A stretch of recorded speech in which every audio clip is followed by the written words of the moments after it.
Telefoningizni parolini esingizdan chiqarib qo'ydingizmi? Ustaga olib borib 100 ming, 200 mingga oshtirishingiz shart emas. Hozir men sizga shu narsani tekinga o'rgatib qo'yaman. Sizdan faqatgina shu videoga like bosib, menga obuna bo'lib qo'ysangiz bo'ldi. Xo'p, o'rtoqlar, birinchi navbatda mana telefoningizning parolini bilmayapsizlar. Xo'p, telefonni o'chiramiz. Mana o'rtoqlar, telefonimiz polniy o'chgandan keyin men pitaniyani keyin mana ovoz baland qilishni birdaniga bosib turamiz. Mana shu logotipi chiqqandan keyin pitaniyani qo'yib yuboramiz. Faqatgina ovoz baland qilishni ushlab turamiz.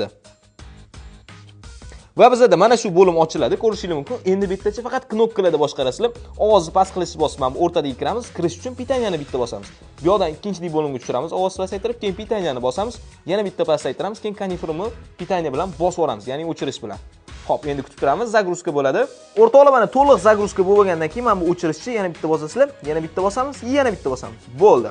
Va mana bo'ldi o'rtoqlar, telefonimiz уже заводской настройga qaytadi. Bemalol уже boshdan yoqib olsanglar bo'ladi. Hech qanaqa parol, hech narsa bo'lmaydi. Faqatgina o'rtoqlar smartfonlar ichidagi hamma narsa o'chib ketadi. Agar sizlarga bu videomiz foydali bo'lgan bo'lsa, bu videoni barcha do'stlaringizga jo'natib qo'yinglar hamda kommentariyada qanaqa smartfon ishlatishingizni ham yozib keting va bu videoni saqlab qo'ying. Sizga aniq kerak bo'lib qoladi.